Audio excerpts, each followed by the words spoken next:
it's right there. That's okay. It says right there. US and some Canadian efforts, but it's mostly US efforts. That's what that is. Well, I am going to share your story. It's so powerful of the change you're able to make. Yeah, that's a really good story. Yeah, happy story. Hey, we're trying to. All right. Well, we'll start in. So where in Canada were you? I actually gonna love this. I grew up in Prince Edward Island. We're old man of Green Gables. That's where I grew up. No, I kind of got worried myself. I was like, but she does take a while sometimes. So. Thank you.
Good evening, everyone. Welcome to God Talk. This is our annual event. This is the 12th year of this event. Our annual event, I'm going to get to introduce them in just a minute, but I want to tell you a couple of basic things about tonight. First of all, we will have this recorded, and then there will be a live stream right from our website for a week, and then it will be on the St. Andrew UMC YouTube page. So we'll also send that link out in case you know somebody who missed it or you want to send it to somebody. You'll be able to do that.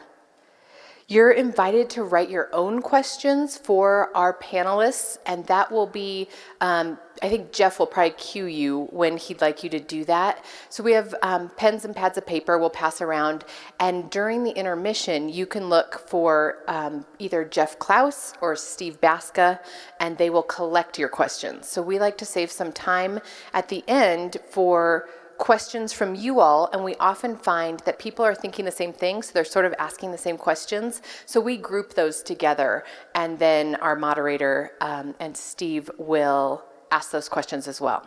So we'll do as much as we can, and just to save some time, I'm going to do some brief introductions, but we've given you a packet that has a longer set of introductions and some words from each of our speakers on their faith tradition, so you can learn a little bit more. We'll have an intermission in the middle with coffee and cookies, and we do have free will offering baskets. So if you enjoy programming like this, we invite you to donate to Pathways Adult Education so we can continue to bring speakers here. And then we'll just let people kind of trickle in as they do. We also are selling books out in the hallway that relate to these topics and things that we think you might be interested in reading. So you might take a look at those as well. Let me give a big thank you to our Pathways Adult Education team. They are the ones who coordinate this whole event and put on the lovely hospitality and moderate and just about do everything. So they're a wonderful group of people. And we know they're already thinking about who we should bring next and what we should talk about next. Let me begin by introducing our speakers. Just to so I don't confuse myself by going out of order, will you raise your hand when I'm introducing you? So Iman Joda, she has worked with international nonprofits since receiving her master's degree in public policy. She's a first-generation Palestinian American. She's fluent in Arabic and maintains a second home in Ramallah, Palestine. Iman is the first female spokesperson for the Colorado Muslim Society, the largest mosque in the Rocky Mountain region. She's also the Deputy Policy Director at the Interfaith Alliance of Colorado, where she monitors religious and civil liberty legislation. Next, we have Sarah Bender. She is a Roshi resident teacher for Springs Mountain Sangha, and began her practice of Zen Buddhism with the Honolulu Diamond Sangha in 1979.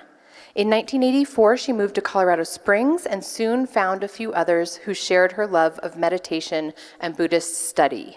For 30 years, Sarah has also taught children with learning difficulties in private practice in Colorado Springs. Next, we have a fellow you've probably never met, Andy Dunning, is an ordained elder in the United Methodist Church, serving right here at St. Andrew as executive pastor. He is a graduate of the Iliff School of Theology, and his PhD is in Christian ethics from Southern Methodist University. He is certified as a spiritual director and has worked as a local church pastor, a police chaplain, a hospice chaplain, and in various roles in nonprofit agencies.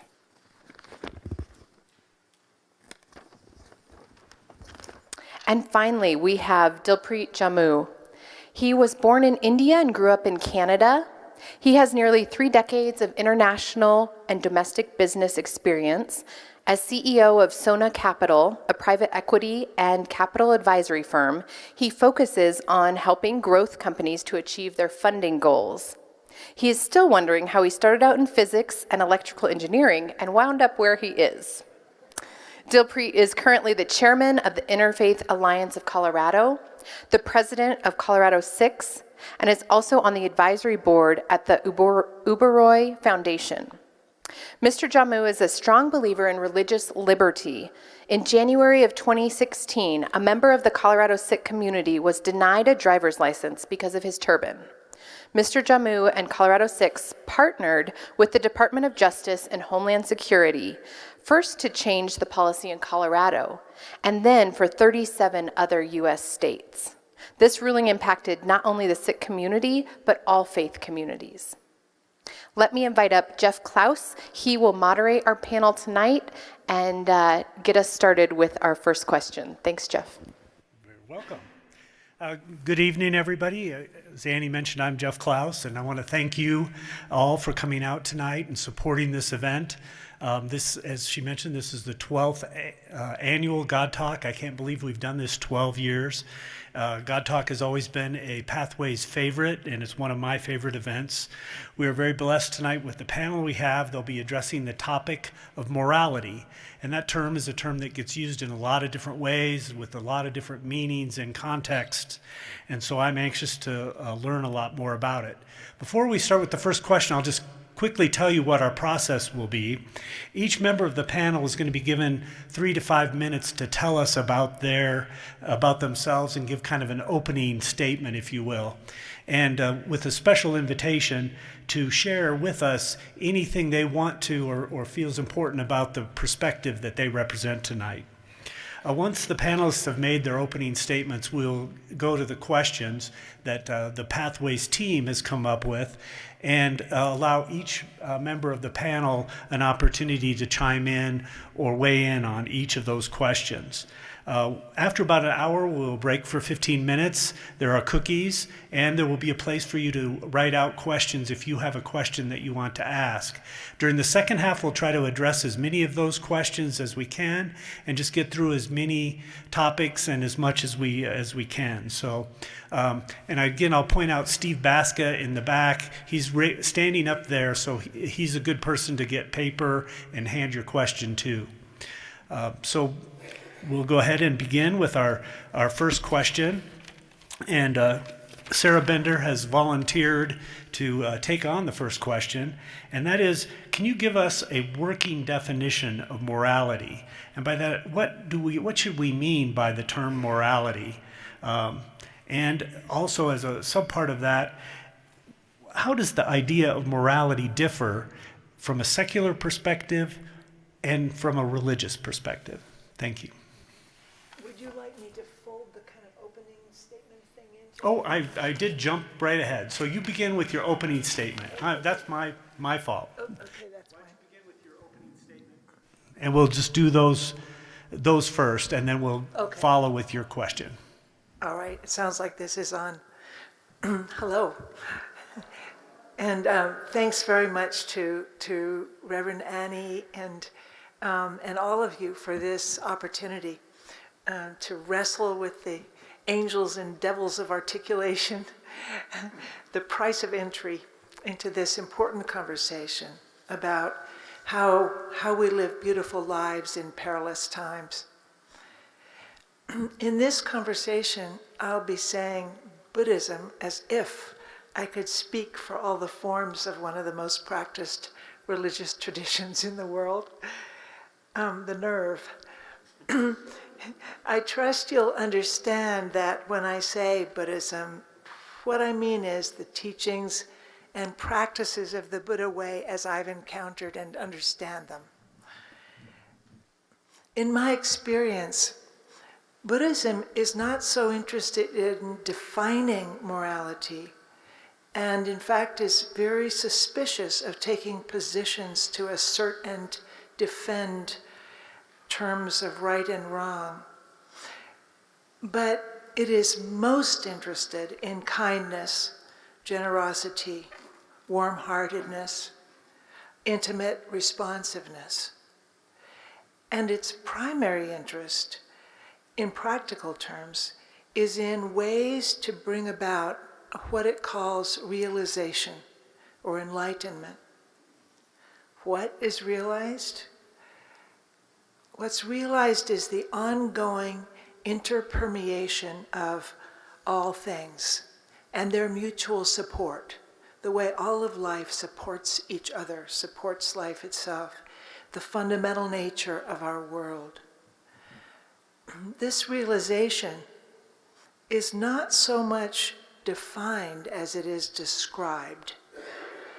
And it's not so much about a general understanding as a vivid, undeniable personal experience. You taste it. This realization that's called enlightenment is also frequently called intimacy. And one image of it is of a servant standing with bowed head, waiting for instruction. Interesting image for a realization, don't you think? This implies that with realization comes a stance in the world, a stance of intimate connection, of a willingness to listen and respond. So the fundamental idea is that the intimate realization, the personal experience of the nature of reality and ourselves as part of it, is powerfully transformative. I'll talk a little later about how Buddhist practice supports this experience and then broadens and deepens it in understanding and in expression, forming an awakening that includes both waking up and growing up to support our ability to be helpful, not harmful, in this world. Here's one description of the connection between awakening and lived morality, which is a preface to our ceremony of taking vows, receiving ethical precepts. When knowing stops, when thoughts about who we are fall away, vast space opens up and love appears.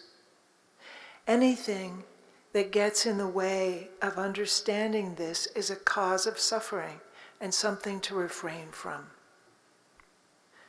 Moment by moment, thought appears, the earth appears, we appear. When we test each bit,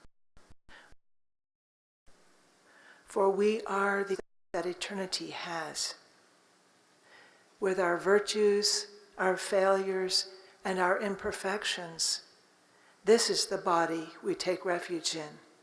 This is what we offer to the world. So, who's going to go next? Any volunteers? Dilpreet?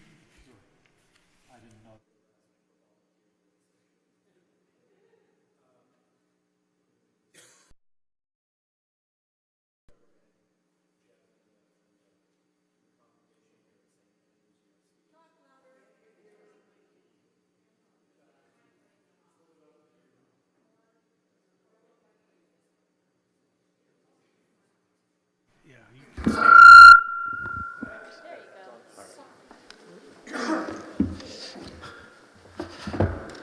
I'm going to step back so that I don't blow everybody's eardrums.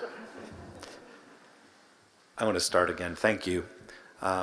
Really appreciate being here. And the way I like to put it is I love interfaith because it's an opportunity to get a sense of each other's belief structures while enhancing your own belief structures.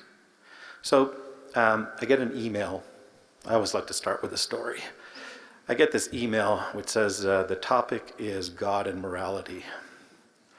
I actually had to read that. And the interesting thing about interfaith is nobody ever calls you up and say, hey, let's talk about lattes. Should it be soya milk and whole milk? What should it be?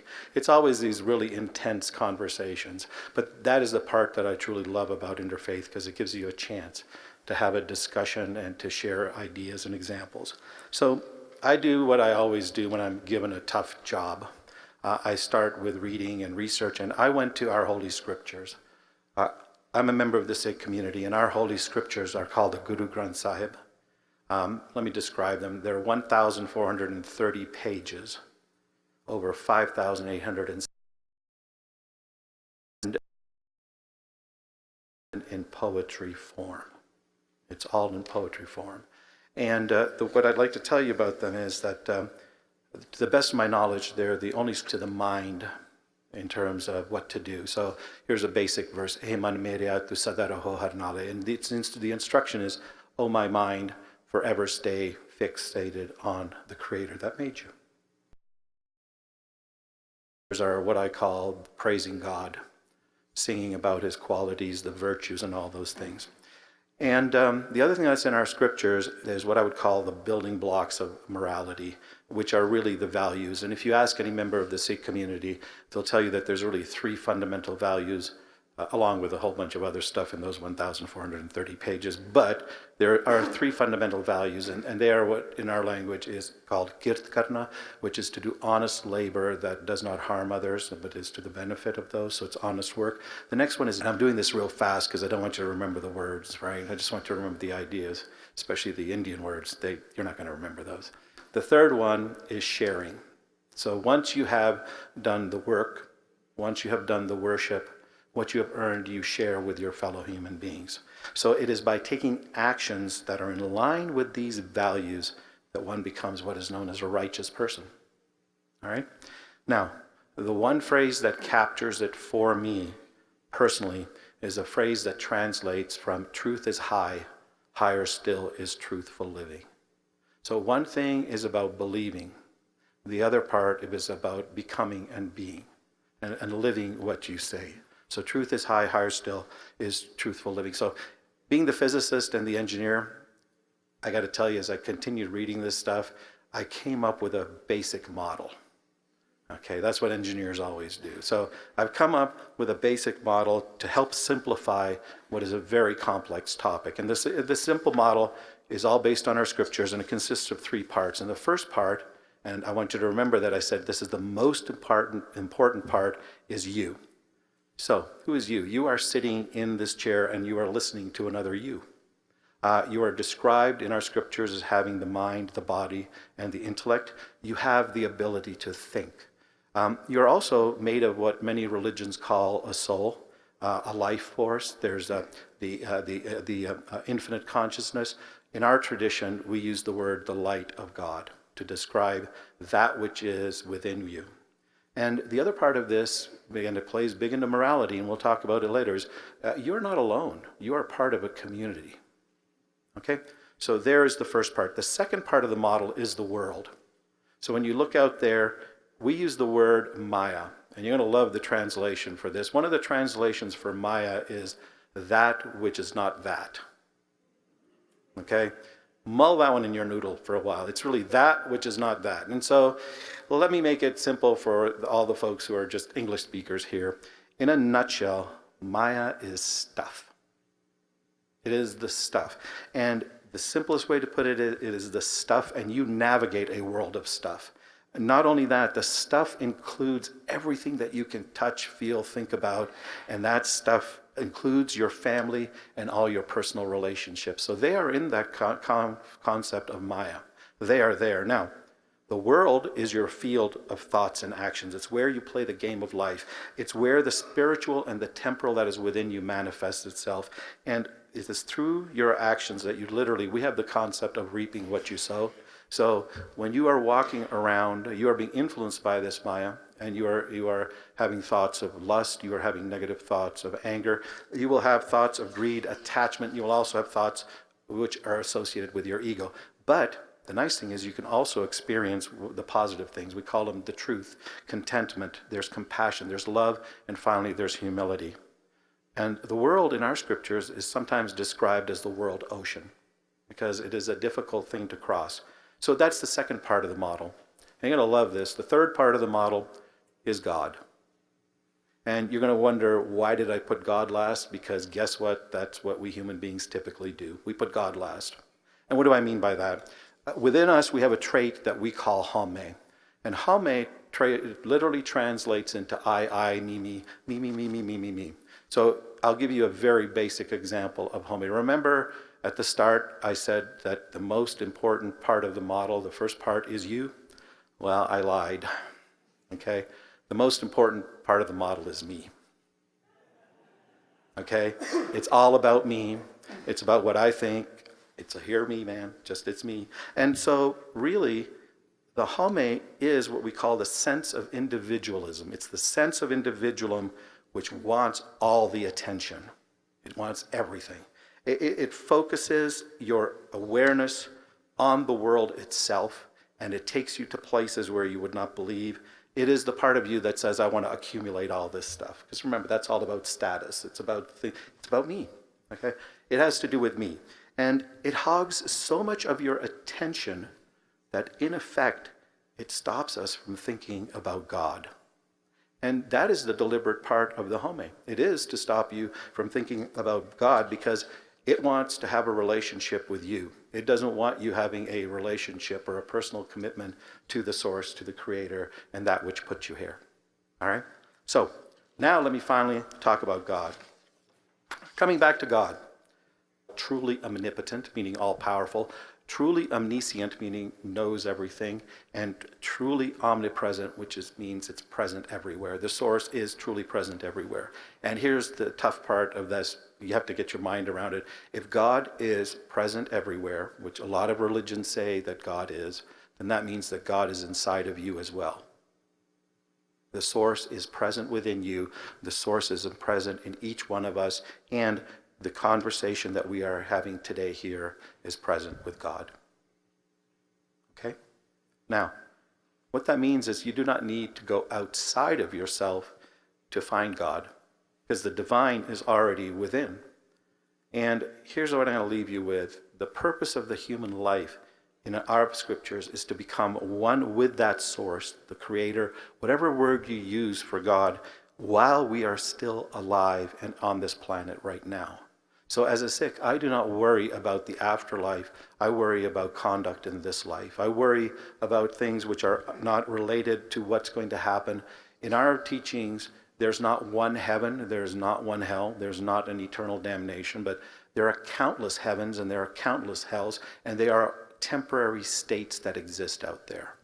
The only thing that is real in the concept of real, and I don't mean this real, this is real, but the only thing which is real in the sense that it is permanent is the source, the creator, the one that made us. That is the only thing that's permanent, and henceforth the most important part of your development is to develop a relationship with that source. So, with that, what I've presented is one possible framework for a conversation around morality and God, and I look forward to our discussion. Thank you. Iman, could I ask you to go next? So I want to first thank St. Andrews and Annie for hosting, and my fellow panelists. It's an honor to be up here with you. I know the caliber of knowledge is quite intimidating, so I feel very blessed to be here. I am here today representing Islam, and I'm just going to do a little audience participation in the beginning before I get started. Can just show of hands, how many of you feel like you have a strong grasp of Islam? That's probably a good representation of about 90% of the countries, so it's okay. That's why I do what I do. Show of hands, how many of you have a friend that is a Muslim? Good. That's awesome. So, when we were talking earlier, I started to take notes, and unfortunately, the first thing that I wrote down was misunderstood. I think the United States, and I think human history, unfortunately, has a tendency to have a blueprint that we can't seem to shake. And that is essentially that we always need an other. We need someone to fear or hate. Whether it was,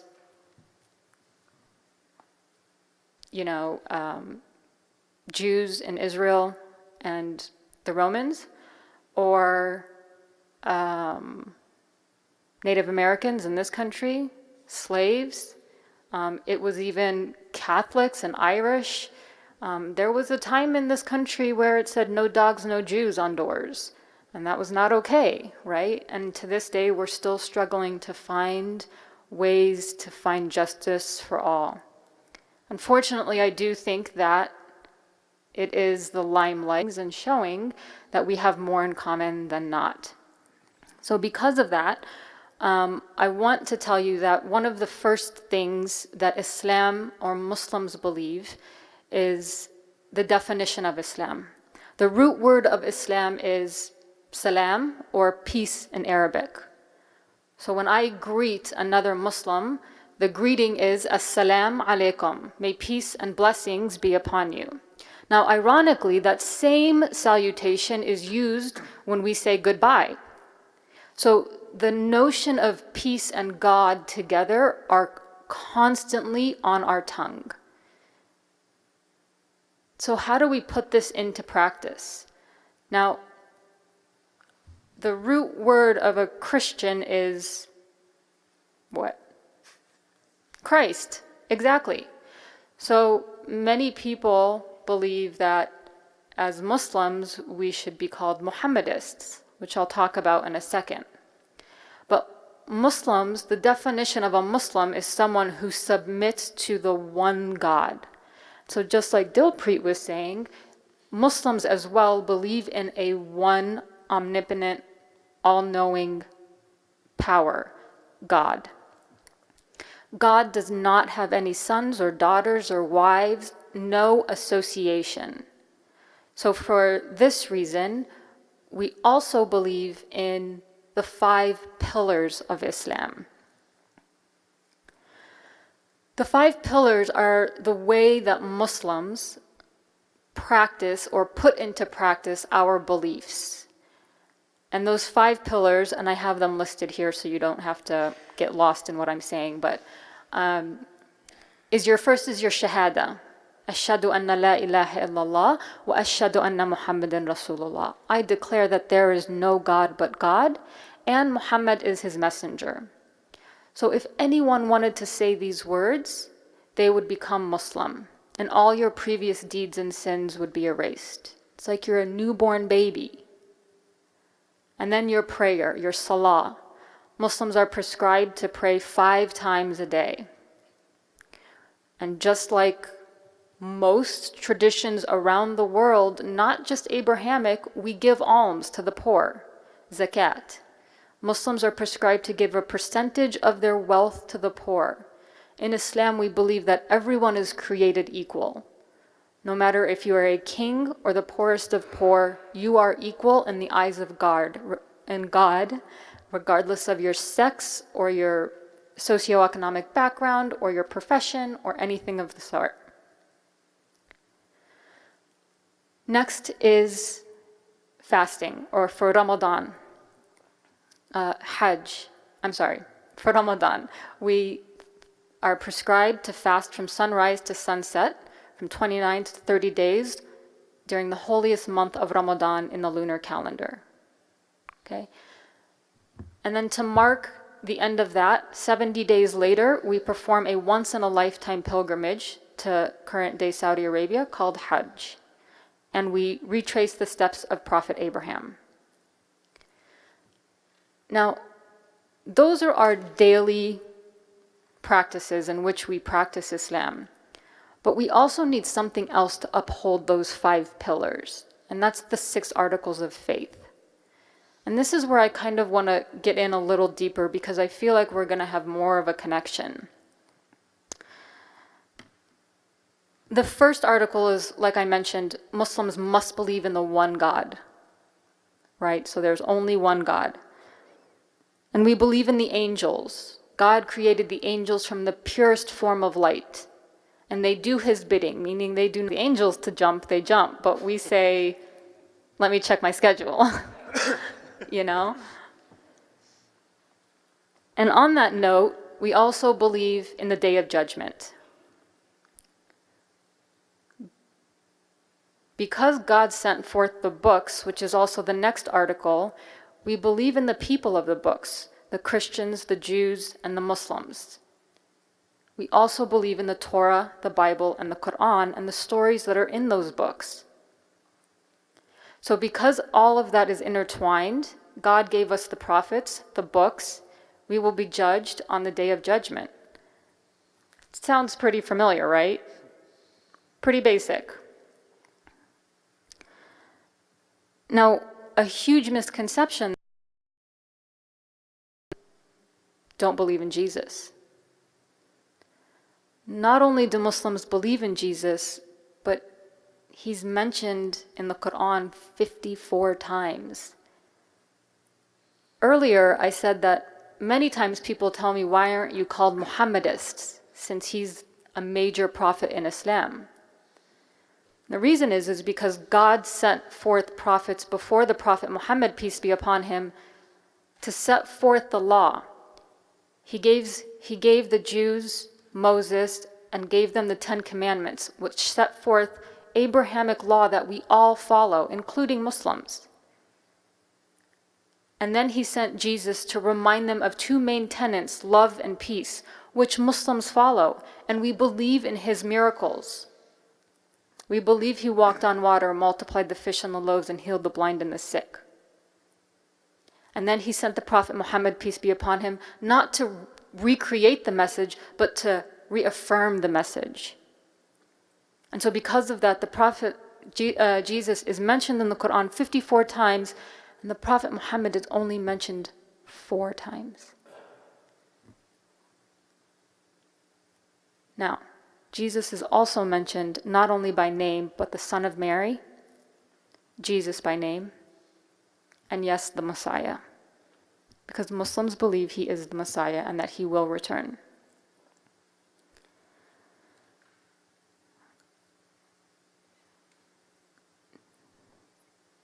Dilpreet mentioned something that I love talking about as well in my tradition, and that's the way Muslims have to practice. How are you a Muslim? Islam is not a religion, but rather a way of life. And so because of that, Muslims often practice in a 10%, 90% kind of way. 10% is between you and God directly, your personal relationship, your personal supplication with God. 90% is within your community, and I'm not talking just my Muslim community. It's me sitting up here today among you as my community, as my fellow Coloradans, my fellow Denverites, my fellow Bronco fans, my fellow, all of my partners, my fellow Americans. And that's what makes me a good Muslim, is that I stand at the legislature with Dilpreet and we fight for civil rights.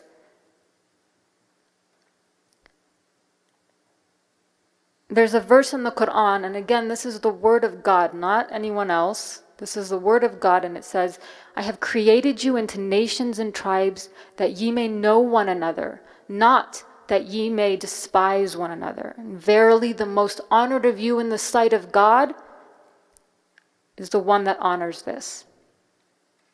And this is what it means to be a Muslim, not only to God, but to us. And I'll end with this. For me, being a Muslim isn't just something that I can do based on my faith or based on faith. My name, Iman, means faith. I was born in Ramadan. But I'm also a teacher. And so because of that, I kind of have this sense of obligation to have an academic responsibility to myself to believe in what I teach. So when I stand in the front of my class at DU, I need to say, listen, what I'm saying about this tradition is what I can defend. And so because of my research and because of my lifelong pursuit of this religion and this way of life, Islam is not only something that I believe in, but it's something that is logical to me. Thanks.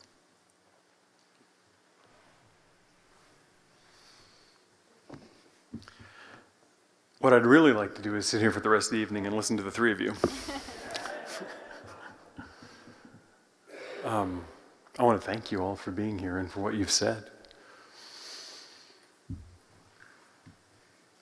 I think maybe I'm going to take a slightly different tack in talking about religion and morality, partly because most of this audience is Christian, and so I want to talk a little bit about how I understand the relationship of humanity to God, and humanity, God, and morality. And some of this will have real resonance in what the three of you have said already, I think. It speaks to the kind of commonality of our traditions and the commonality of spiritual experience that does seem to be, if not universal, pretty close to universal, worldwide, that when we are still and when we genuinely seek our source, our ego, the me that we build, that Dilpreet talked about, begins to fall away. And we begin to be able to incarnate something larger and more beautiful and more true than the selves that we build and the things that we accumulate. I loved Sarah's phrase, the question of how we live beautiful lives in perilous times. It raises a really interesting question to me. I don't know if we'll get into it or not, but the relationship of beauty to truth and beauty to morality. I want to say that there is that relationship, that it's fairly strong, that beauty speaks to us of something true and it speaks to us of God. Whether we use the same language for God or for that presence or not.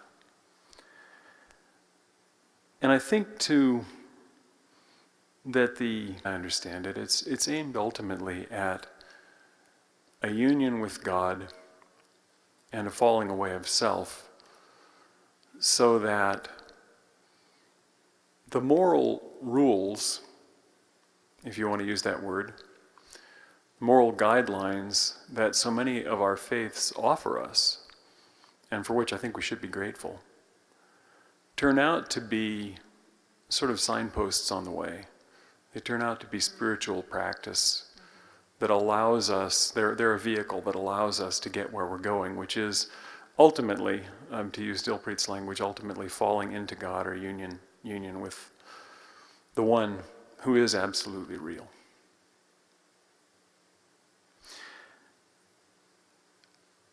I want to confess on behalf of all Christians that we've maybe been too wedded to some ideas that I think are or have been toxic in many ways. And one of them is that there is a sort of a rigid moral code that only the people in the tribe get. And that if you're outside the tribe, no matter what your moral code may be, you are not redeemed and your life is simply not as valued by God. I think that's a horrific idea, just a horrific idea. And yet there's a strong contingent of Christians, I think, who would advocate for it. I think in that light, I say this partly because I was looking at the website of another church not too long ago. We try to steal good ideas from other people's media. And so anyway, I was looking at a church's website. And this church clearly understood itself as the public guardian of what it called traditional morality. And that alarmed me some. I think that our task, listen to me here, I'm making pronouncements about what Christians should do. I want to think that my task as a Christian is not so much to enforce traditional morality, which far, far, far too often has just been sort of the common understanding in this unexamined way of what everyone seems to think is right, like slavery. I don't think we're so much called to be guardians of traditional morality as we are called to engage in spiritual practice that awakens the moral imagination, that allows us to encounter people and groups and ideas and new parts of the world with which we are not familiar, and to engage in a spiritual practice that undergirds our approach of humility and compassion and kindness and openness to one another. I want to awaken a moral imagination. I want it supported and unfolded by spiritual practice. And by spiritual practice, I understand the practice of service in the imitation of Christ, who said, "I come among you as one who serves." A prayer life in which I consciously present myself to God and ask God to remove me from me. The practice of community. And ironically enough, after I've just been talking for all these minutes, the practice of humility.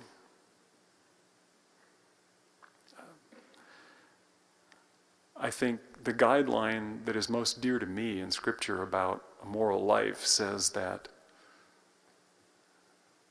if I engage in a moral life, one way that I will know it is that I will see the fruits of the Spirit, what the Apostle Paul calls the fruits of the Spirit. In my own life, I will manifest love, joy, peace, patience, kindness, gentleness, faithfulness, generosity, and self-control. And that I will be more and more invested if I live what I understand to be a moral life with an awakened and open and humble moral imagination. I will live a life that invests in also what the Apostle Paul calls the things that abide: faith, hope, and love. And the greatest of these is love.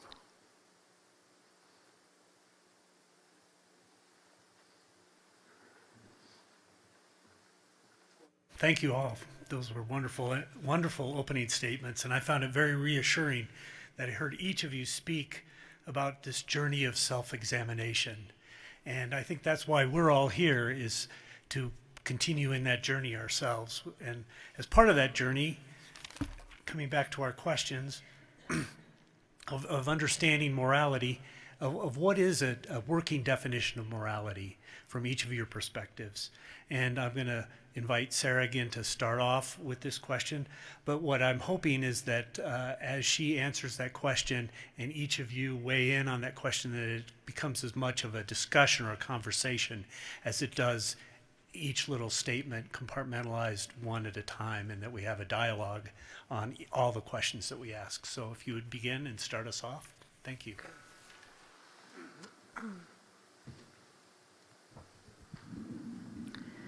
What do we mean by the term morality? In the Mahayana Buddhist tradition, of which Zen is a part, one core idea is that as we awaken to the fundamental nature of things, that this us here in this room is indivisible. It doesn't come apart in pieces. And we and everything that we perceive are inconceivably both interwoven completely and not interwoven. And this interweaving continues on and on while each thing stands in its own place. Something opens in our hearts as we awaken to that. And we realize what this means. From this perspective, there is no individual salvation or enlightenment, since my nature is simply to be the activity of ongoing life in this particular spot and moment, phenomenon, not a thing, then we all get to awaken together because we're just part of this fabric of awakening that is essentially our nature. That fundamental nature of the light is another way of describing that. Then, out of this understanding, out of my gratitude for getting to be part of it, comes a desire to learn how effectively to be part of this awakening altogether. A tender longing to be helpful. Then, in my tradition, out of this longing, this yearning, comes a vow. It's called the Bodhisattva vow. Bodhisattva just means an awakened being. And the Bodhisattva vow goes something like this. As long as anyone is suffering, I vow to hold at the very core of my heart-mind of this life, this intention to awaken with and for all beings, so that suffering is decreased and joy and well-being are increased. A couple of our koans illustrate this. I won't give a whole definition of koans, just to say that they are, we consider them shards of the light, little pieces of stories and dialogues that evoke this very awareness of non-separation. So one of the koans is spoken by an ancient master named Vimalakirti, who was sick. He said, I am sick because the whole world is sick. There is not my sickness and your sickness. There is just the human condition. And then another koan says, the whole world is medicine. The whole world is medicine. So all of us support all of us in healing, in restoring our wholeness. A life of morality, then, is a life lived with the Bodhisattva vow at the core of it. And then this Bodhisattva vow gets sort of expressed, gets spelled out as 3 vows. I vow not to do harm. I vow to do good. I vow to do good for others. And so a way that these play out or might be described, for example, the vow, I vow not to do harm. So when I recognize that I don't understand something, when something gobsmacks me, which happens frequently, then I first stop there. So that vow not to do harm is, okay, if you don't get it, if rage comes up in you, or fear, or you want to do something about it immediately, a compulsion, then recognize that as, I don't understand, and go into the not understanding. Allow that you deeply do not understand, and allow yourself to be in that state in order not to do harm. And I vow to do good presents itself as a vow to be actually present where you are at this moment. The analogy is like a bird flying in the sky. To follow the bird path is one of the expressions. So to be with no map in the spaciousness of the moment, which is huge. A moment includes everything. And then to respond appropriately, to practice responding appropriately. So that's one description of I vow to do good. And third vow, I vow to do good for others, is presented as, by one teacher, as in the vastness reach out a hand. So you could take these 3 vows as a definition of morality in this context. And Buddhism is actually very full of vows. and in the tradition I'm part of, we take in particular 16 vows and we recite them every couple of weeks. We practice them constantly.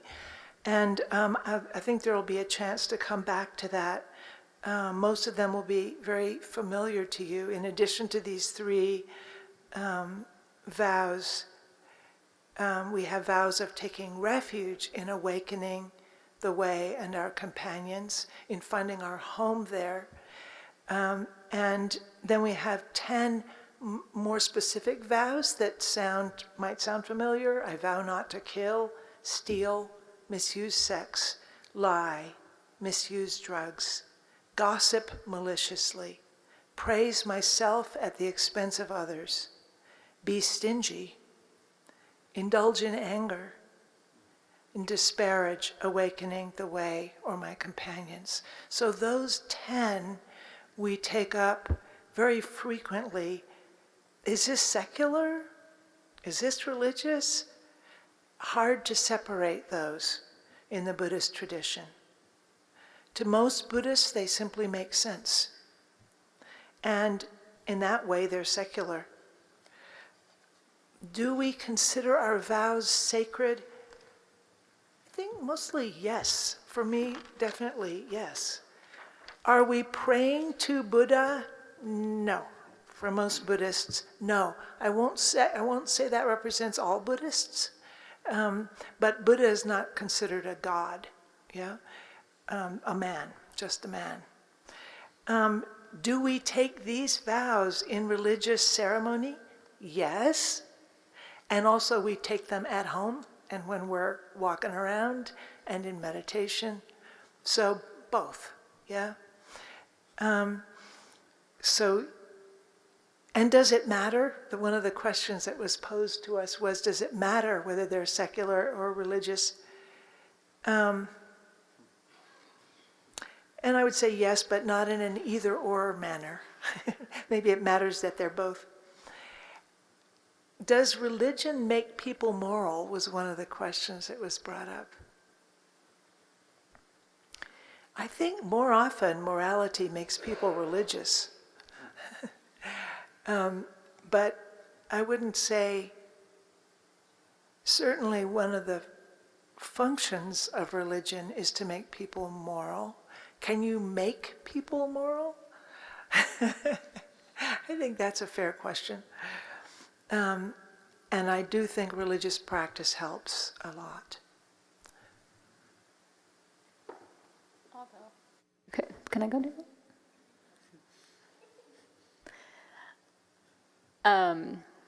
So there's a story that I really like to tell, and it comes from the hadith, or the sayings of the Prophet Muhammad, peace be upon him.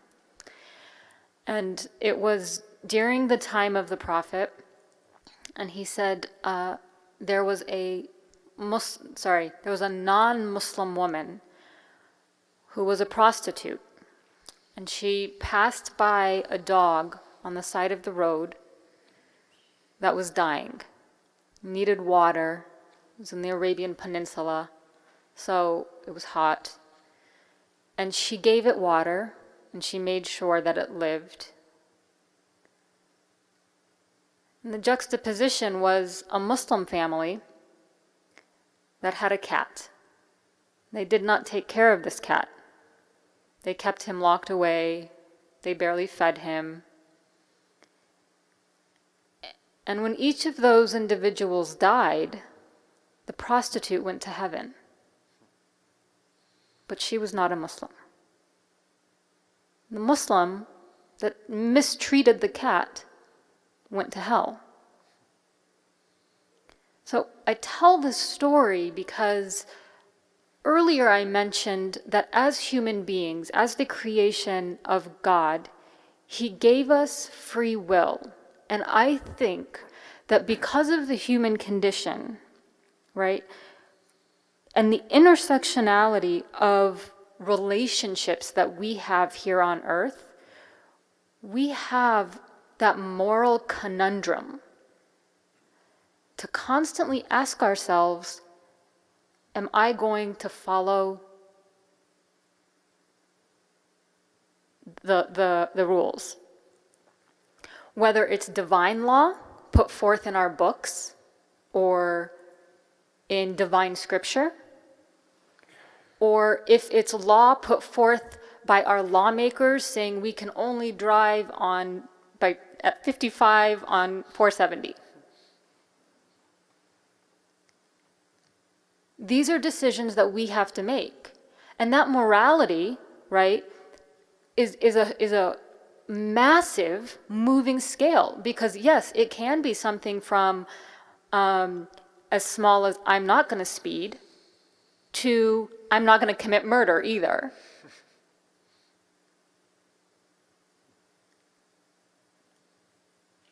And I think there is a huge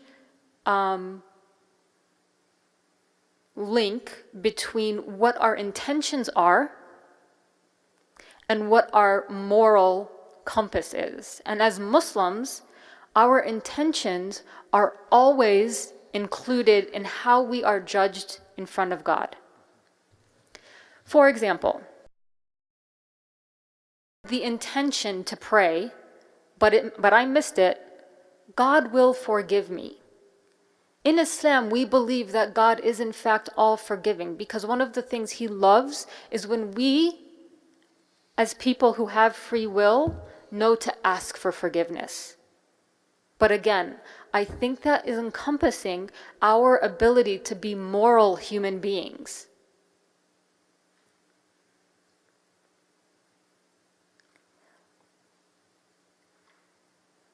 There's a point in which we also have to take into consideration the other.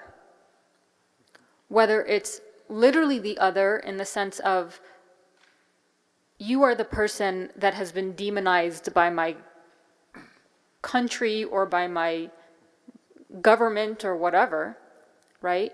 To the other in the sense of you practice a tradition and I practice a tradition, but we are sitting here today peacefully, right? Because we have the moral ability, and I think, and I don't want to speak on your behalf, but I will say on my behalf, and I think as Muslims, we have the moral obligation to sit before you and not only dispel myths, but to talk about those that we have in common. Because I guarantee you, moral responsibility that we hold ourselves accountable to are not only outlined in our scriptures and that we have faith in, that I spoke about earlier, but make logical sense to us. And if you can find that bridge, if you have that intersectionality between that faith and that logic, then the morality comes very easily.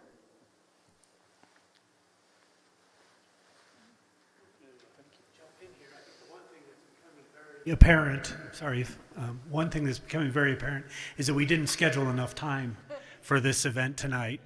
We've been going at it for a little over an hour, so we're going to take a break now, but I'm going to ask you if we could do just 10 minutes instead of a full 15. And take a break now, and be sure and visit the desks. If you have a question that has been evoked from the talk so far, please write it down and give it to Steve Basco or myself. Remember that there's a free will offering basket there, and take a look at that, and let's come back here and we'll start with another question in 10 minutes. Thank you.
Okay, well, the last few people are walking on in. We're going to go ahead and get started again.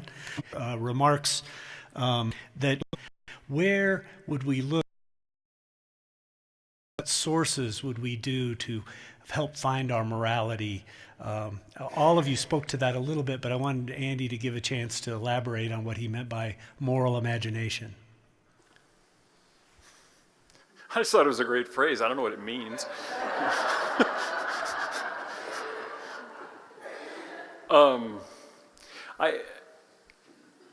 I get what I'm getting at. I think the source, for me, my take on the source of morality is that all of creation, everything that exists, is being created moment to moment, in an ongoing fashion by a God who is love. And so morality is the expression of that God and that presence. And a moral imagination would just be opening my mind to the possibilities of loving behavior toward others, even when those others are behaving in hurtful ways toward me, or when those others are foreign to me. I loved what, actually all three of you had to say about what I would call tribalism, this urge that's present, I think, in all of our faith traditions to reach past that. And that requires moral imagination. That's kind of what I meant. Or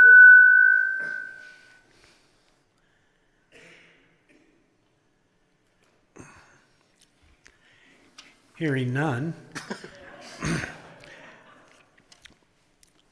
One of the questions that we had planned on asking was, is morality subjective or is it objective? And one of the questions from the audience, I think, is illustrative of that and is a good example. And we wanted to know what your thoughts are on issues that we may face in our ordinary lives, particularly like the workplace, where an ethical challenge comes up in the work environment that asks us to do a task that might violate our personal sense of morality, but is in keeping with a moral standard that is in the workplace or outside of our faith tradition. And so how should we address those issues? And does that make us any more or less moral to have different standards in different places or subjective standards? Dilpreet, would you like to address that first? No, not really. That's a really heavy question. Can I convince you anyway? You can convince me. No, you asked. I'm telling the truth. I can't lie on that one. As I was listening to the question, and the question poses more questions and throws more things into the mix, here's the challenge we have as a society when it comes to talking about morality. Morality, by definition, is a system by which we determine right and wrong. And what happens is we, as a community, are influenced by many elements. And I'm going to use an example of capitalism as one of those examples. What is amazing is how much of the morals and the codes and the ethics of capitalism are actually been working their way into what I call corporate religion or corporate thought. And what that does is it starts to mess with the teachings of the scriptures, and it starts to form an ethos or an environment which now becomes a little bit toxic. And I just use that as one example, because morality in one way is defined as being based on our religious tenets, but what's surprising is how much of the things that we consider moral and good are not sometimes from our own teachings. And that's kind of scary. Okay, so in that sense, here's what I'm going to say about the subjectivity or objectivity. Morality is also a part of Maya. It's also a part of the world. And in that sense, it changes. It may or may not be situational, because some of us will treat it that way, others we will treat it as being absolute. But the fact is that the minute you use the words like tradition applied to anything, tradition is what you remember to be true 40 years ago. Okay? And so in that sense, what happens for us is that Our morality evolves because it is consistently being pulled at by other outside forces, and our mind goes in that direction. So when we talk about business ethics and business morality, those are the types of things. Family. Everybody's got family. Nobody is without family, and we all have feelings towards our family, good or bad. Don't let me not put any judgment there. But the fact is that family and many of the other things that we consider, those are the common values that we have, and we express those in terms of our morality and how we behave. So in that sense, I'm going to say it is situational because it keeps evolving and it keeps changing. But ultimately, the part that doesn't change is our relationship with the source that is providing guidance on those values. That's my answer. Very, very good. Iman, would you address that issue, please? Yeah. So I think that, for Muslims and in Islam, there are definitely moments of conditionality, if you will, where, we must turn to Scripture, we must turn to the Quran or the sayings and actions of the prophets to guide us in times of turmoil or question. And if we can't find the answer that we're looking for through those three main sources, then yes, we turn to our scholars, who will often issue a fatwa or a religious decree. I'll give you an example. And this isn't so much moral, but it's an example of needing to have that transcend through time. My father was the Muslim religious chaplain at the United States Air Force Academy. And it just so happened that one year, the new cadets were coming in when Ramadan, mind you, were fasting from sunrise to sunset with no water, nothing to eat, drink, chew gum, smoke, nothing, for the longest days of the year, were coming in for basic training. Now, do we have any vets in the audience? Okay, so you guys know that in basic training, you are in your fatigues and all your gear, and it's hot. And there were Muslim cadets, and they started to pass out. So my dad went to a sheikh or a scholar, and he said, listen, this is not Islamic. They can't be good Muslims like this. So the sheikh issued a fatwa and said, they can abstain from fasting for the 2 weeks of basic training and make up for the days that they missed before the next Ramadan. Now, if you're smart, you do it in the winter when they're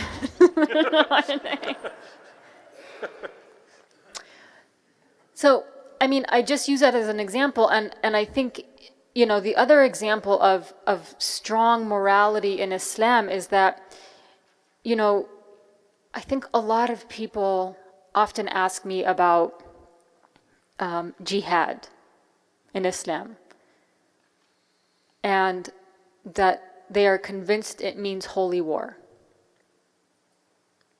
Jihad in Islam means the struggle, or your struggle.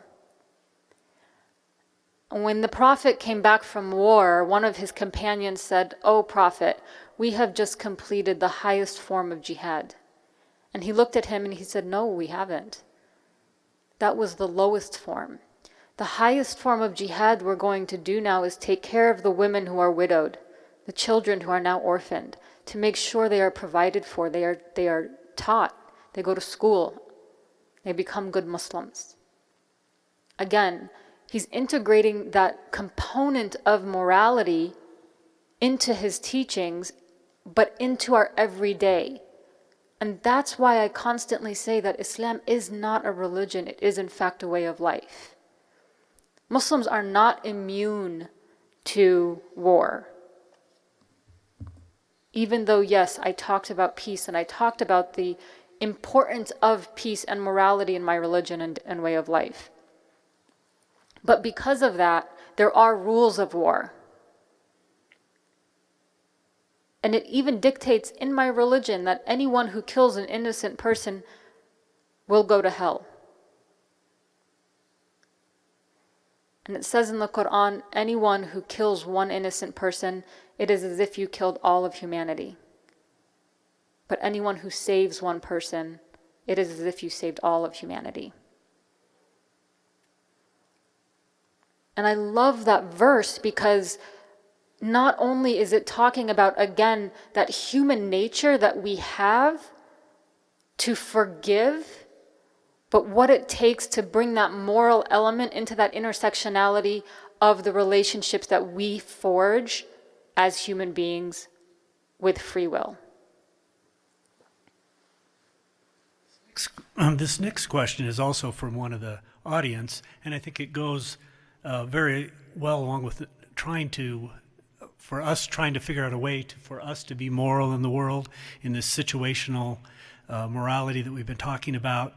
And when an individual's morals differ from those of each of us, what would you say our responsibility or duty is to remain true to that moral calling and yet live with that other person or try to get them to change their morality or to impose your morality on them in some way? How would you all address that?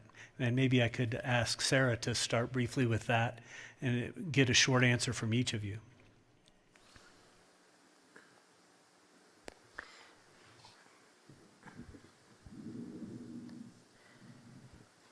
I think we get in trouble when we try to change somebody else. And so the sort of core sense of, as I understand it, of a Buddhist response to that is listen deeply. Offer real full attention, notice that you don't understand, and be curious about that. And then live your moral code, be it, and trust that.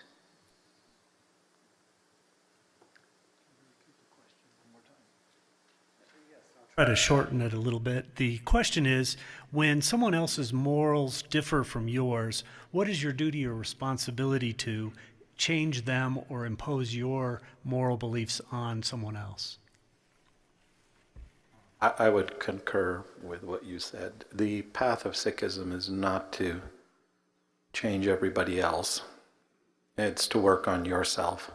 It is to work on your relationship with the divine and to move your spiritual progress forward. Without a lot of detail on the question, what I will say is that if it is somebody who is of a different faith, then certainly from a secular point of view and from a faith point of view, it is part of your duty to support them. I don't know the details of what's behind that question, but just as a broad generalization, if it is something to do with religion and religious freedom, that's one of the values that many of us believe in. So I would say it's about respecting it. Okay, hi. This is easy for Muslims, I think. So in Islam, we don't believe in proselytation. And so we cannot impose our religion on anyone. So I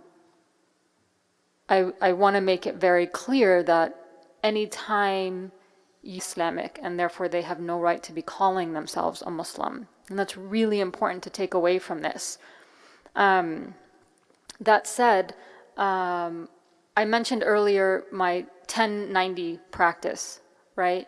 And that 90% is not me saying, look what Islam tells me to do, you should do this, look what it says in the Quran, this is right, you're wrong. I lead by example, right? Because that's what the prophets did.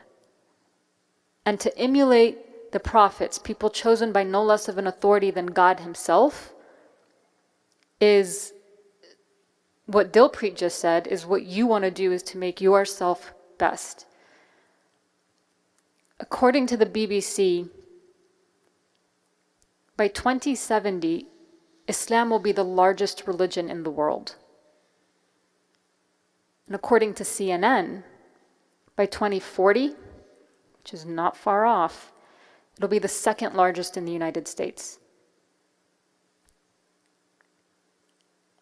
And I think, and I'm very proud of the fact, that I think most of the people finding their way to Islam find it because they see the example led by other Muslims in their community.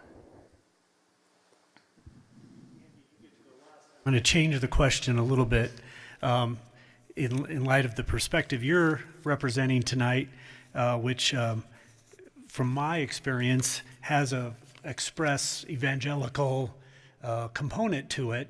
And we live in a country where we have a constitution that enshrines freedom of religion as a First Amendment right. How would you address that question? Thanks a lot, man.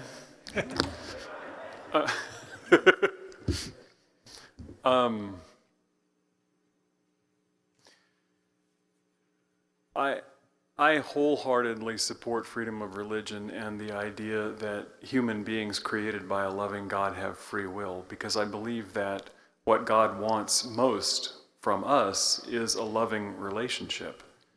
And a loving relationship cannot take place under conditions of coercion.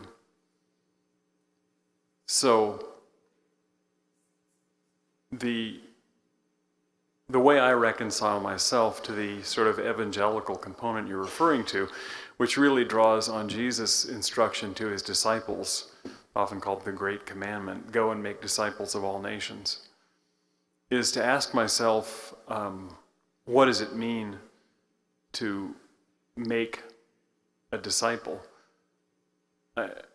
I'm still sitting with this myself, and I'm not entirely comfortable with my answer. But for me, we're following a Messiah. We're following this man who I believe is an incarnation of God. And what I see in him is a self-emptying of power and a renunciation of any kind of will to dominate anyone else for any reason. So to make of someone else a disciple is not, I think the word make is unfortunate. It's not to force anybody or to make anybody do anything, but to invite them into a way of life that renounces power over others and prioritizes love and compassion and humility. And that, for me, is a way of discipleship, whether we call ourselves Christian or not. I think there's another aspect of this that is more problematic, more difficult, which is stopping harm. When I vow not to kill, I'm also vowing to try to prevent killing.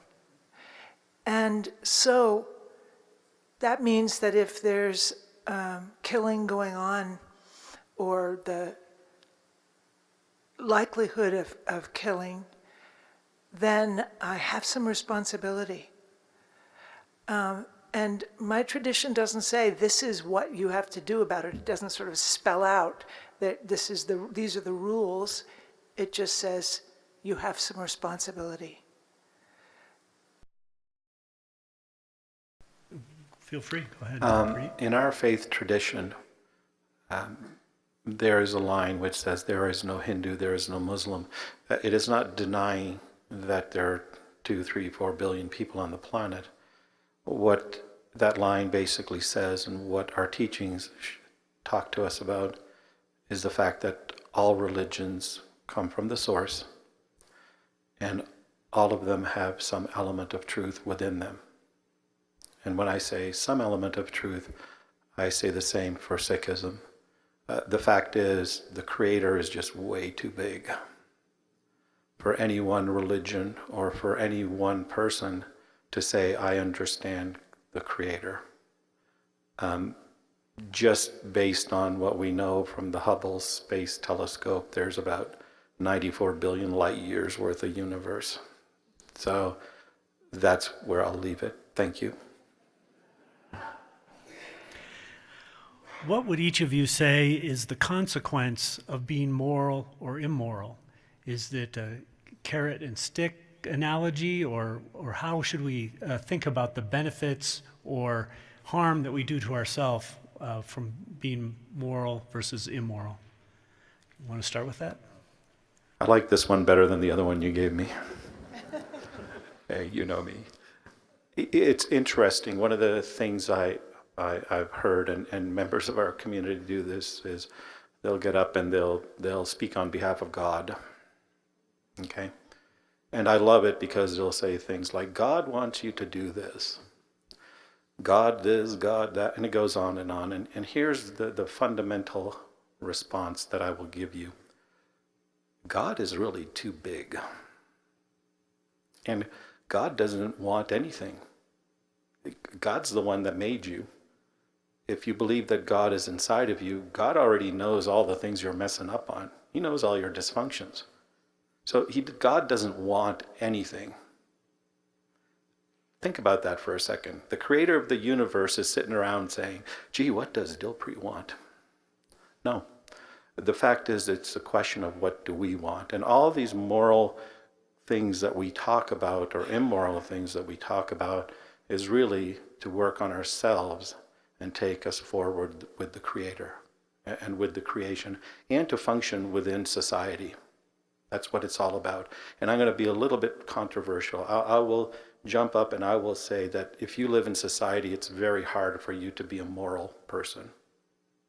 And here's why I will say that. Remember I talked about the corporate belief structure and all of that. There's an entire belief structure there that the profit is good. Not the profit. Profits are good. That this is, and it is all there. And what's surprising about that is the level of cruelty that generates. Look at our factory farms and what they do.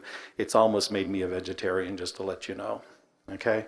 But that cruelty is then passed on to the people who are working there. And then passed on and so on. So we have a society now where there are people who are struggling to make ends meet. And the question becomes, if you know about that and you're not doing anything, is that moral? Are you a moral person?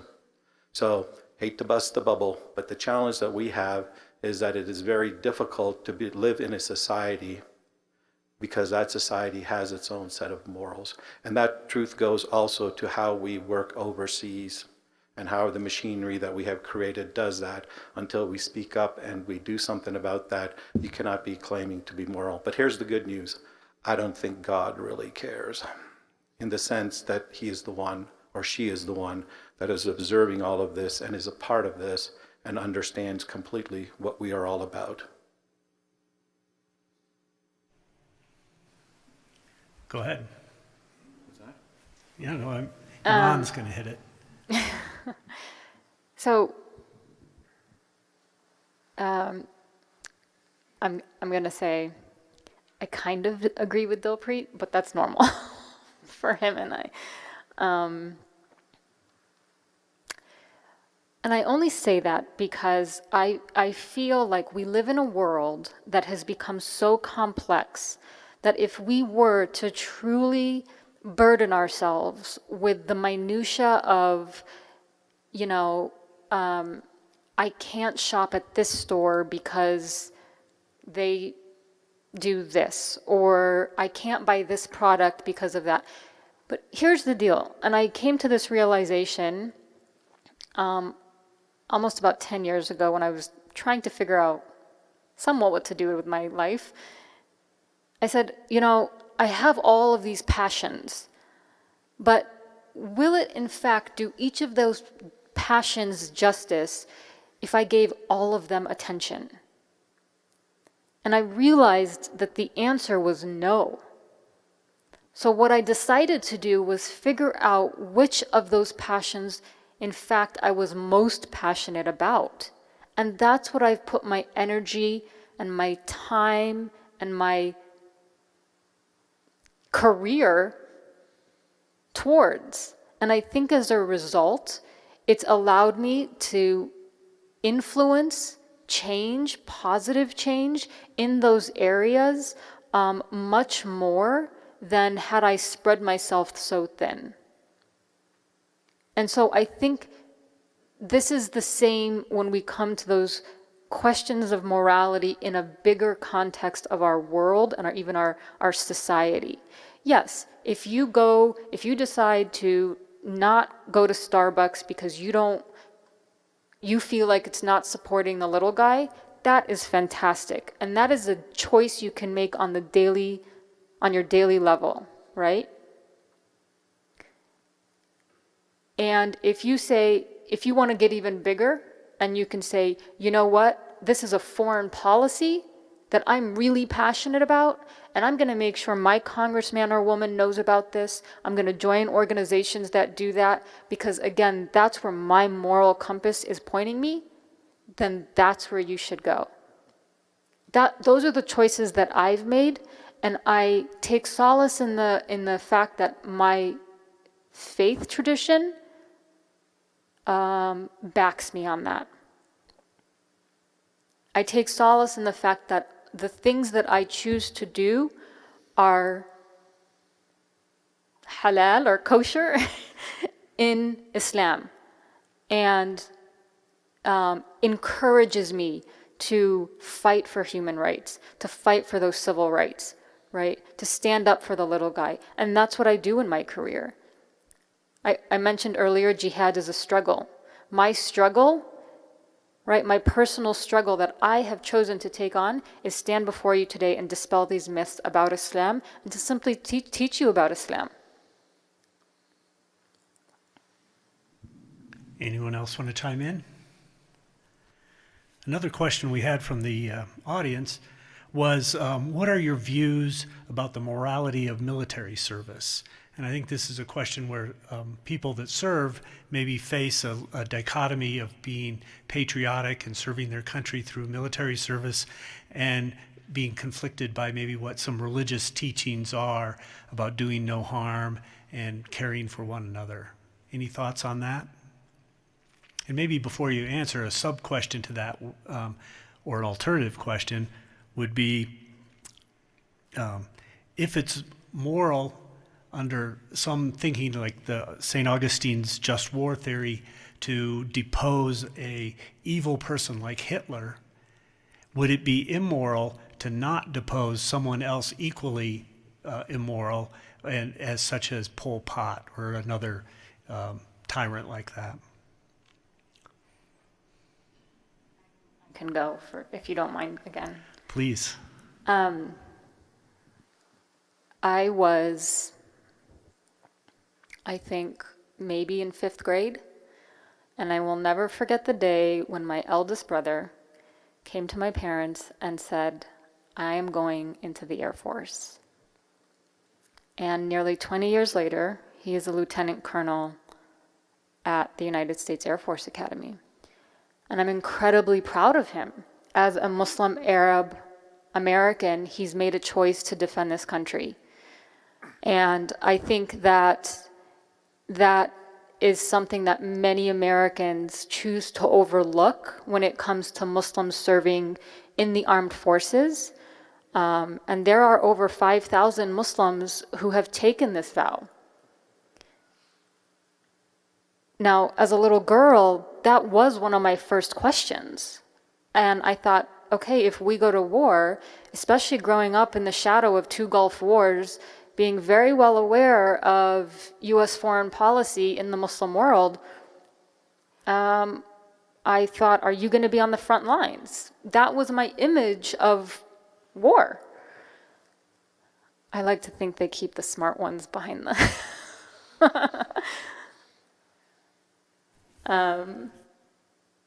No disrespect to any of our vets. I'm very, very grateful for your service, but it proved to me that there were so many more opportunities in the military than just what we're so conditioned to believe. And it provided so many opportunities for him that it set a course for myself and a role model for myself that I never thought I would find. He has his PhD as a rocket scientist, and he's worked with NASA, and he's done things for this country that we should all be grateful for, just like we do for our own vets here. Now, that said, I also feel like, to the second part of your question about dictators or people like Hitler, for example, I absolutely believe that we have a moral obligation to stand up to anything that is hurting another people. In Islam, we believe that war is absolutely forbidden, except under two conditions. One, you are being actively occupied or attacked. And two, you see an unjust action happening in front of you, or you're being called for help. And in my mind, that would justify a Pol Pot or Hitler or anything like that, and to assist and to step in those instances. I'll speak to this also. For 7 years, I was the Buddhist program leader at the Air Force Academy. And you better believe that cadets would come to our services with urgent questions about what it is to serve in a military where they don't get to choose the battles. They don't often get to choose exactly what their form of service will be. They have some choice. And so they would say, what about this vow not to kill? And there are not simple answers to that, to those questions. And one of the things that I thought was my job was to encourage them to hold the questions, not to try to jump to a conclusion, but to really hold that question. Their commitment to service was absolutely gorgeous. And the training that they got to not put self first, but to actually learn to work together with others, whether you like them or not, as a unit, to pledge yourself to the lives of other people, whether you like them or not, to learn to trust them with your life, that the training in service was just outstanding. And the cadets that I worked with who held those questions close came to a kind of understanding that you might have to kill, because military, you might have to kill or go to war in order to stop harm. And that does not mean that there aren't consequences. That part of your service is that you are taking on the consequences of those acts. That is a heavy load, as we've seen from the rates of suicide in veterans and the amount of PTSD. That is a really heavy load, and we are asking a very small number of our population to carry that very heavy load. Who is responsible for that? Us, right? And so these gorgeous young people have gone on to do things like going to medical school, going to graduate school to study ethics and behavioral science, serving in the Red Cross, serving in, serving women in war zones.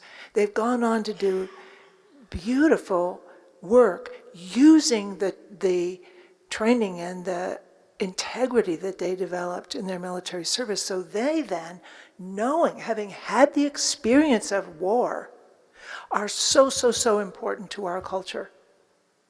because they've been there. They have faced those hard, hard questions.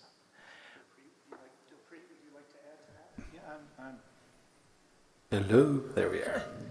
I'm going to keep it as short and sweet as I can. We have a military tradition in my faith, so that's part that is built in. But one of the key things that is there is that any war is to be of last resort, and it is when everything else truly fails, including diplomacy. And to the best of my knowledge, in our tradition, any wars that we have fought in the name of quote-unquote faith has been purely from a defensive posture. It has been purely from defensive, and I've been pushing on the history folks, and no one has come up with an example yet of an offensive war that we engaged in. Now, that is my personal belief structure. Here is the challenge I have got with where we are today as a society. We are not questioning why we are doing what we are doing. So out there are a group of individuals who are making policy and sending our kids, many of them who are now from lower income levels, to go and fight for something, and it is not clear what the mission and the objective is and what is the moral imperative. And as you start looking at the underlying issues, it seems that there's another motive. And what I'll leave you with is, we are not asking enough questions. We're not asking enough questions, and that to me is more amoral or immoral than anything else. Another interesting question from the audience was, is human behavior getting better or more moral over time and over history? Or are we just as selfish and violent today as societies were 1,000 years ago? Or maybe to put it another way, is the arc of history actually bending towards justice or not? Please.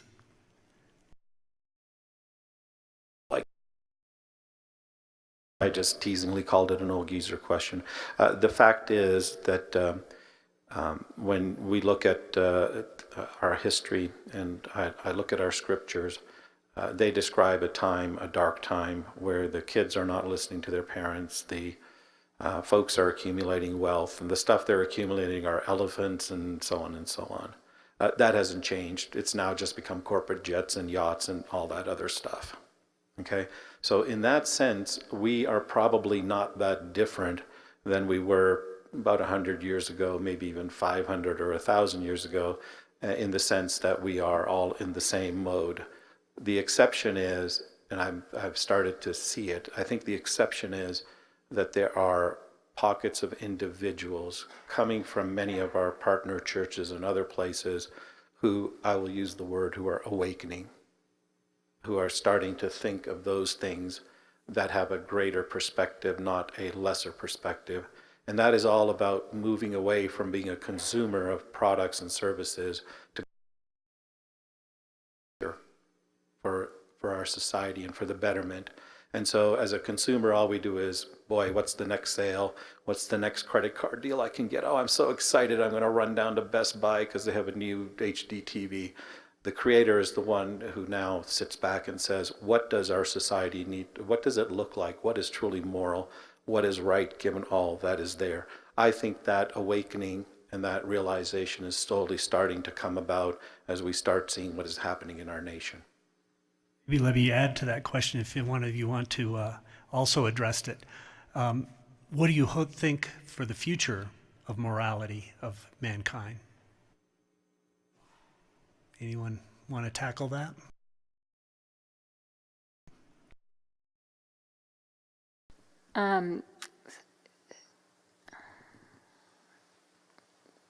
I feel like we were lucky. I hesitate to use the word blessed, to see what became known as the Arab Spring about 7 years ago. And it quickly turned into an Arab winter. And when people ask me, you know, what are you waiting for? Figure out democracy. I get a little upset because I tell them, you know, the tenets of democracy are actually in the Quran, that everyone is created equal, that everyone has a right to life and the pursuit of happiness, to create a just and moral society. And even tenets that we depend on here in the United States, like Social Security and food stamps, are all things, basic premises in my religion.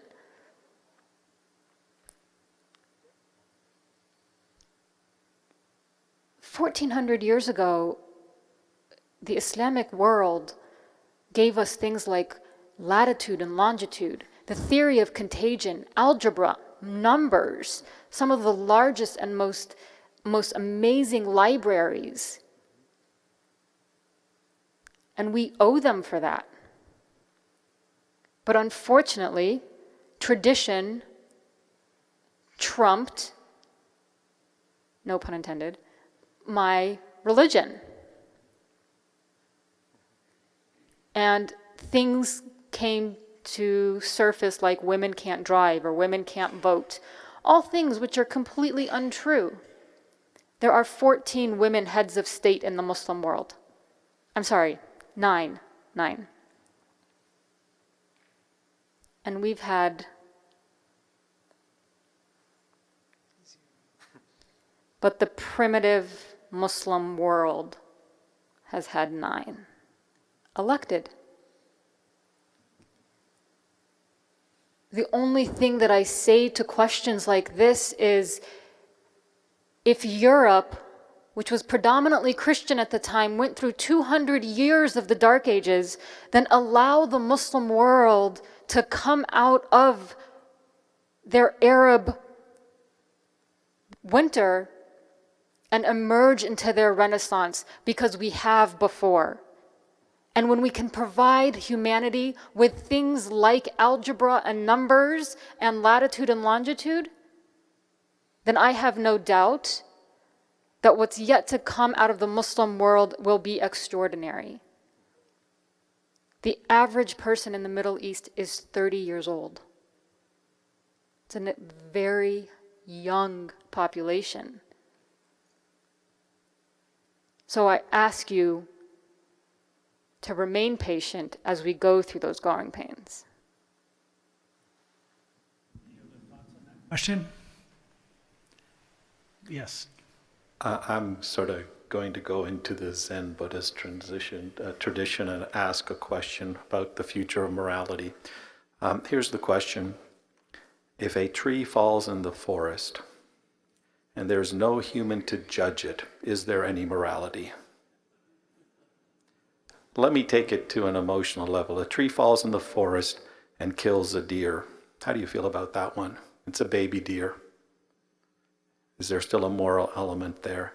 Now a tree falls on a lion which has been chasing the deer, and the deer runs away, but the lion is killed. And then finally, the challenge is the tree falls on the tiger or the lion, and its babies go hungry and they die. So, is there any morality there if you are not there or present to have that discussion? On a more positive note, what I will say is I'm hopeful for the future. Because again, I believe that we are individuals and communities who rise to a higher self, not the lower self. So that is the future. Very good. We're almost out of time, and so what I was going to do as a closing question, and maybe you'll stick around and talk to us afterwards that want to hear more input, is if you could each give us just one short takeaway as what is a practical way that we can carry with us in the days coming and the weeks coming to discern and learn what is the moral behavior for us at that moment. If you can just think of one practice in your tradition or that's a practical practice across traditions, share that with us now, each of you, if you could do one, and then I think we'll have to wrap up. In our tradition, it's pretty straightforward. It's remembering the source. It's remembering the creator and the virtues of that creator.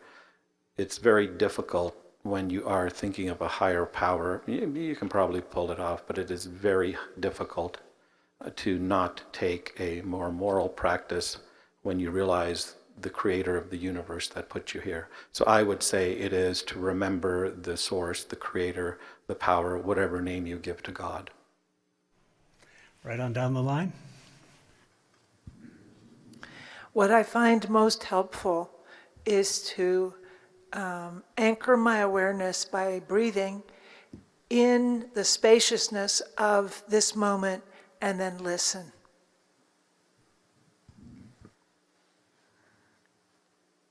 The Prophet Muhammad, peace be upon him, defined a Muslim as someone who harms no one with their words or actions and is a true representative of universal peace. I love that he defined that as a Muslim, but quite frankly, I think we can all find that definition in ourselves. So I remind myself every day when I go to work and every time I have a human interaction, how can I emulate that and make that relationship better? I have nothing to add. Brevity is very convincing usually, but let's give a big round of applause and thank you for the participation on that.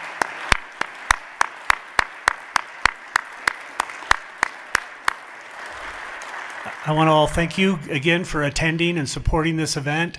Remember, there is a baskets out for a free will offering. And if any of you are interested in a follow-up conversation to debrief, ask questions, and discuss what you heard here tonight, we will be having a follow-up session Tuesday night here at St. Andrew at 6:30, this coming Tuesday, January 29th. We had about 27, 28 people last Tuesday at a preview event, and the discussion there I thought was very good, so I invite you all to consider that if you have questions and want to discuss what we talked about tonight amongst ourselves. Thank you again, and have a good evening and a safe drive home.